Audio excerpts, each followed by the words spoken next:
Our viewers, and good morning, good afternoon from wherever you may be listening to us and viewing us at Agape Love TV. My name is Caleb Odhiambo. I'm a psychosocial counselor, motivational speaker, and team building trainer. And today I'm going to talk to you about the Mental Health Day. The Mental Health Day is an annual commemoration of the day to just remind us about the importance of our mental health. And today in the session, I'll be talking about mental health. And together I want to take us through to look at why this day is important. Why is mental health important for us in the life that we are living in, and especially in the 21st century? And then when I look back, I would like us to reflect on why is it difficult to talk about mental health? Because I just want to pose a question to you. If today you are working and you come to work and your boss calls you and asks you, Caleb, I would want us to talk about your mental health. What are some of the things that would go through your mind? I bet a lot of the things that would go through your mind would be negatives. You would start thinking that probably the boss has seen something wrong with the way you carry yourself, or probably the boss has seen something wrong in the way I deliver my work.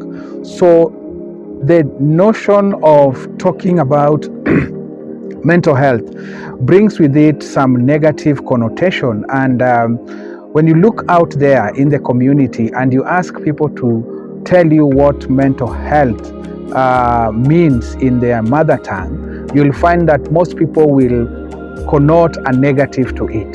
Many people in our mother tongue, when we talk mental health, it comes out as a negative. When you even start with Swahili and you ask somebody about mental health and they're supposed to translate it, most of them watakwambia, in the streets, the young people will tell you, huyu amechizi. In the other areas, if they want to speak good Swahili, they will talk of mwenda wazimu. But then the question is mental health the same as mwenda wazimu? Those are two different aspects that we need to deconstruct so that we can easily and best understand what mental health is all about. Then we'll delve into talking about stigma associated with mental health and the difference between mental health and mental illness, because those are two sides of a coin which sometimes are taken and lumped sum together, so that it brings this whole fear and stigma around people talking about their own mental health, because they imagine that somebody thinks that they are mad or something. And then we'll look together at the recommendations, and I invite you to start thinking about some of these issues that we'll be talking around when we share the recommendations around what do we need to do around mental health.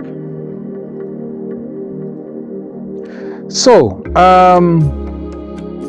mental health. The World Mental Health Day is a day that was set aside on the 10th of October. And every year on the 10th of October, we practitioners and the general public alike, we come together and commemorate, or rather celebrate this day, depending with where you are coming from. So on this day, we just want to call upon people to start thinking about mental health as a subject that really affects each and every one of us. And the more reason why we talk about it affecting each and every one of us is basically from its definition. And we ask ourselves, how do we define mental health? A simple definition, I will go by the World Health Organization's definition, where we talk about mental health is a state of well-being. A state of well-being which encompasses the individual's emotional well-being, the psychological well-being, and the ability for them to be able to deal with the normal day-to-day stresses that takes place in their lives. Because stress is a part of life, it's a part of growth. So we can say comfortably that you are well mentally when you can be able to deal with your day-to-day stressors. The stressors are from different levels. Sometimes the stressors differ from a young person, from a child, and even from an adult. Because if you take a case of a young person, many young people towards the end of December, especially those who are in secondary school, will be doing their exams. So that is a source of stressor. So depending with how they manage that stress, they can come out of it well, or they can come out of it scarred. When we look at the situations with the life that we have here, there is the economy, and there's quite a lot of things going on in the economy which we can take them as stressors. If you don't handle them well, probably you cannot have handled them well because of how you planned your finances, then it will bring with it stressors. There are some anxieties around when we want to do certain things. Those are stressors by themselves. And some of them can cause depressions among people because they were poorly handled. And when they are poorly handled, sometimes people decide to go the way of involving substances to numb their feelings, to numb their emotions. And when those substances are used for a long time, it again impairs their capacity to deal with their normal functions in the community. And that is when our mental health becomes an issue. So having said that, we need to just ask ourselves, what is the whole issue around connoting mental health with a negative from what we even see in the streets and when people talk about mental health? So we need to deconstruct that so that we are able to differentiate that mental health by itself doesn't mean mental illness. Because those are two areas that once we are able to differentiate, then we can be able to say, like the example I'd given, when your boss now calls you and asks you to talk about your mental health, then you will start understanding that either it's just about discussing how am I coping with the workload that I'm having. Because if you take an example of somebody who does quite a lot of work and stays in the office long after the rest have left, when we talk about this person's mental health, we are not talking about their not doing their work properly, but we are talking about them doing their work so much to an extent that they are married to their work. And as they are married to their work, there are certain aspects of their life which might start getting affected. We know for a proper functioning person, if they have a family, they have to divide their time so that they create what we call a work-life balance. And when that work-life balance is not created, we want to talk about it because we feel that slowly something will have to give way. Either the work, because they will be burnt out, or the family, because they will feel neglected. So when a boss comes to you and wants to talk about your mental health, you should not look at it from a negative point, but you should look at it from a positives, because they are just trying to ask you about how are you balancing between your work and your social life. Because when you don't have a social life when you are working, then slowly you degenerate, and that is when you burn out slowly. And when you burn out slowly, then your productivity falls, and eventually the work you are protecting sometimes can be taken away from you because you are not doing as much as is required for you. So having said that, we just need to look at ourselves and ask ourselves, many a times, how do we balance between what we are doing and the other things that we are supposed to do in life? Because that in most cases is the beginning. There's quite a lot of pressures in the life that we are living now, and that also is another source of mental health challenges for most individuals. Sometimes the pressure for the young people going to school is the pressure to perform. Parents are pushing their young ones so that they can be able to perform at an optimal level, and that optimal level is more of a level designed or decided by the parents. You'll hear most parents, they want to push their children, especially in class 8, that you have to get 400 marks. And sometimes the capacity of that child is not 400, it's maybe 350. So the pressure for this child to perform and get the 400 that the parent is asking is becoming too much that the child might decide to get into some antisocial behaviors so that they can survive. They become a bookworm, so they close themselves, they move away from their peers because you've pushed them to that level. When they get into Form 4, what happens? You are pushing them to get into career choices that are not in line with what they want to do. So they end up pushing themselves to get to careers that are for the parents and not for them. And that is why you will find out here, there are quite a number of young people who've done degree courses, but the work they are doing is not aligned to what they studied at the university.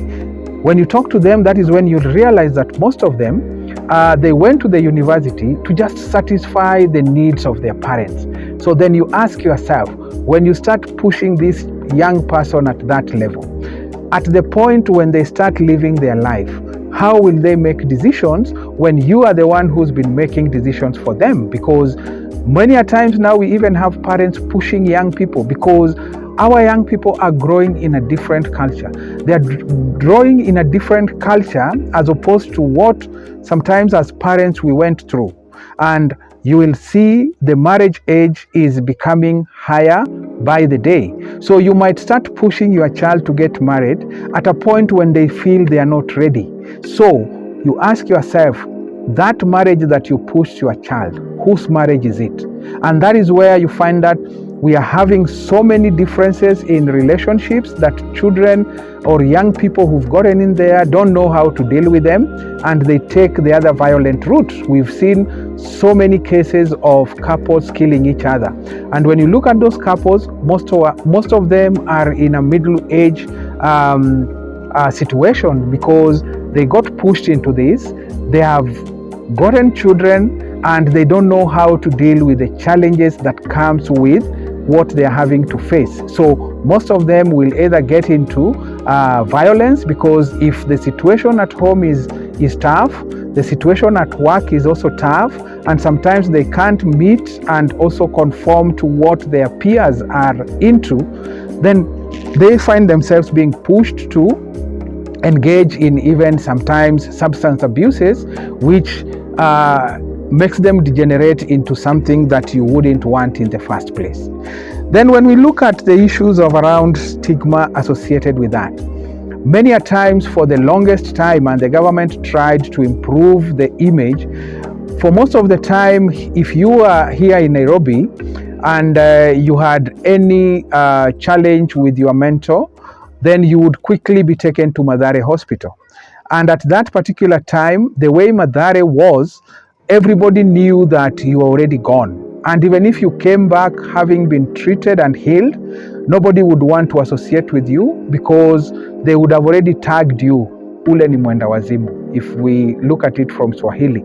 And when that is done, then it even makes this person find it difficult to cope and reestablish themselves back in life. So those are the stigma issues that we are talking about. And it stems also from the way we define stigma. We define mental health in our mother tongue. I believe a cross-section of the people interviewed are talking about a negative when they bring mental health into their mother tongue. So when we look at all those issues, they all combine and conspire to make this individual who is facing mental health challenges, which are normal by the way, to find themselves in a difficult situation because they don't have anybody to turn to. When they look back at their family, the family is the source of pressure. When they look at their peers, they fear to share because, especially now in the era of social media, what the youth are seeing, what the young people are seeing is their people are doing well. So they look at what you've posted and they think that since they can't post such a thing, they are not doing well. You'll find your friend has posted that they are at the beach in Mombasa having some fun.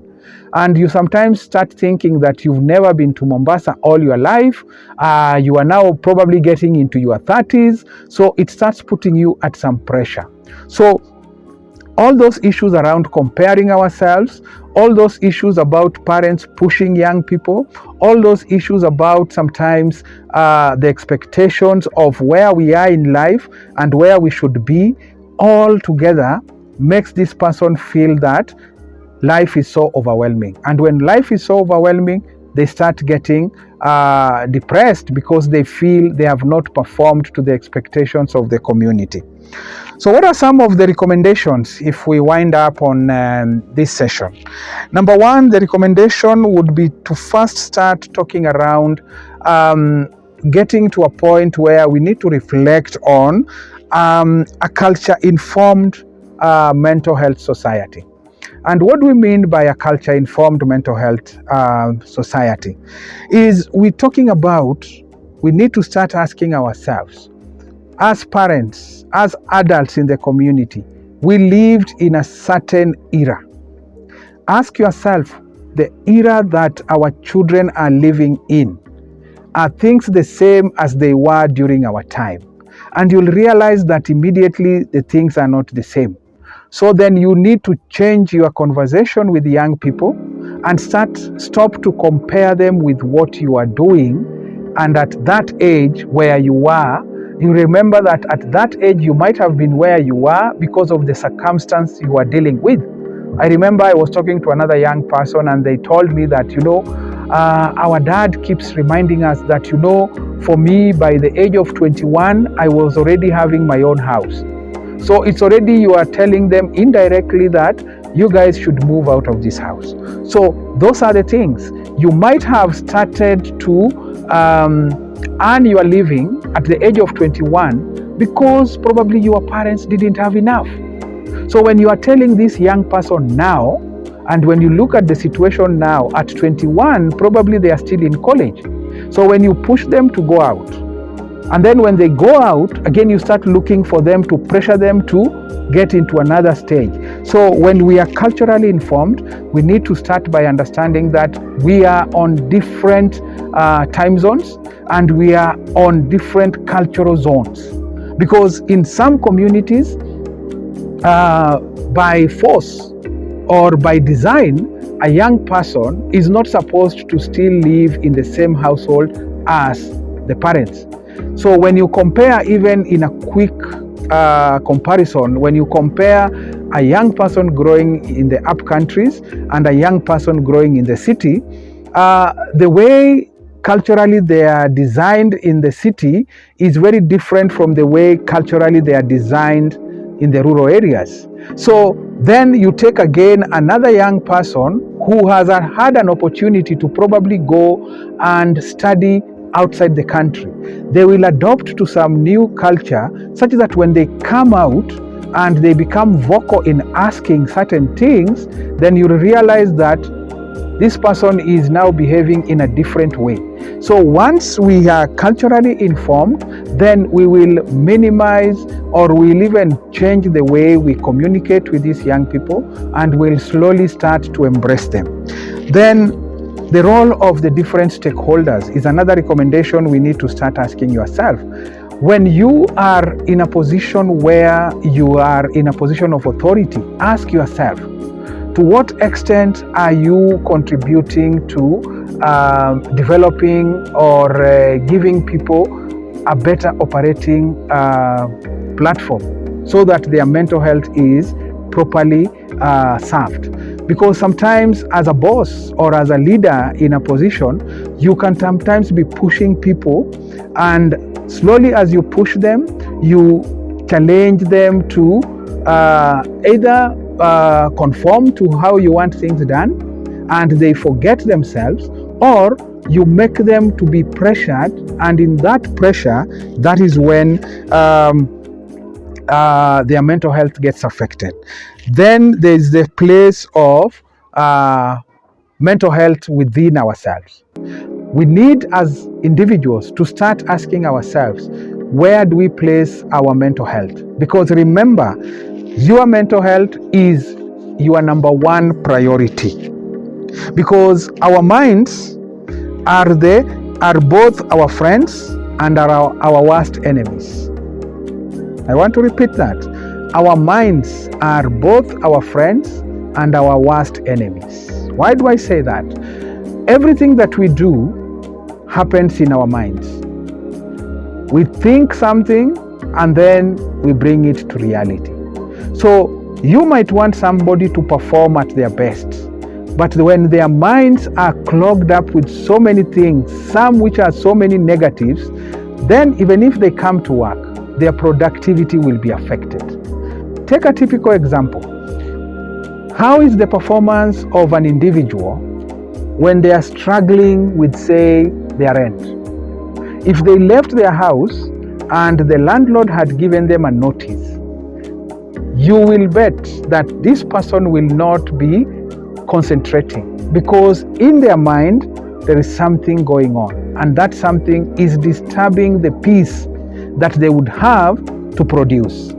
And that translates to, if you are the leader and people fear you, what is their productivity? Let's go back to our parenting. Parents who have a relationship with their children, it is normally said, and it is true, their children thrive because their children feel that as a parent you are a friend and I can tell you all what I'm going through. But parents who are so tough on their children, most of the time their children won't thrive well because their children live in a situation of fear. Whatever is happening in their minds.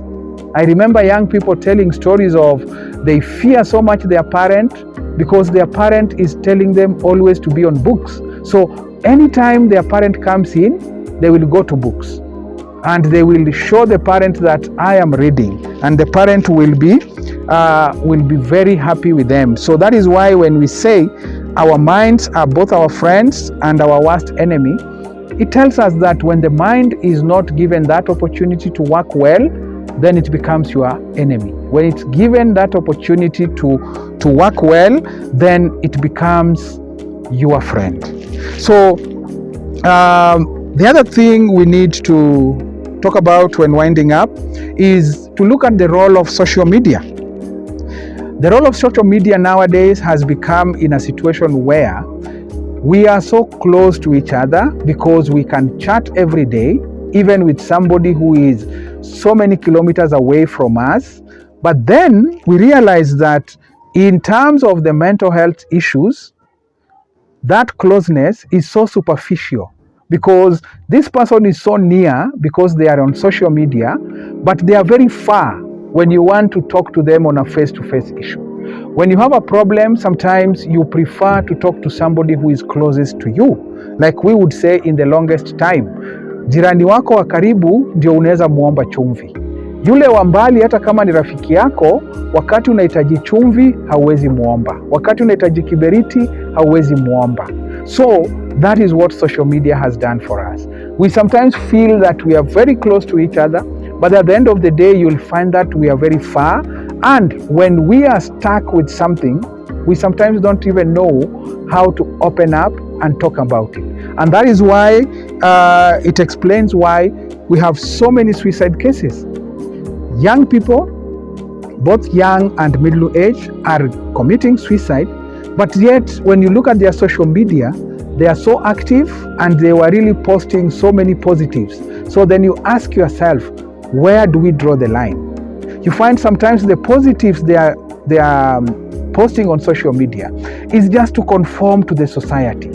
Because if you were to take even a case scenario and ask yourself, how many times have people responded when somebody said in social media, in their Facebook posts, in their Instagram, that, hey guys, I am in problems, I need help?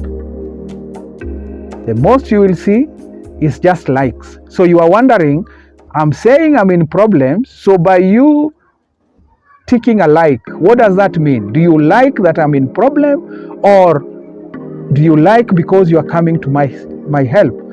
You will find that in social media they will post, and in that time nobody will talk about it. Then when you talk about something which sometimes you might not be doing it, but you've posted a place where people are so happy, so many people will be so happy about it, and they will tell you how happy they are for you. Then you wonder, why is it that when I was down, nobody came to my aid. But when I'm really enjoying and I'm sending you pictures of fun and everything, everybody wants to join you. That is where it tells you that know how to engage in the social media. Ask yourself, are the people you have in the social media platforms your friends, good friends, or just superficial friends? And that is what pushes us back, even as we look at this day, to start talking about how do we ensure that we have relationships that are actually positive. We have relationships that we can reach out and talk to. We have somebody we can call and they can sit with us and listen to us. So my last point is in the form of a quote that says, "There is no room in your mind for worry and faith. You must decide which one gets to live there." Like I said, this mind can both be a friend and an enemy at the same time. And then this one is also telling us there is no room for both worry and faith to stay there. Choose one. Choose if you want to live by faith or you want to live by worry. I want to stop there, and I invite, if there is any question, please feel free to reach out at Agape Love TV. The numbers are there on our screen, and let's talk.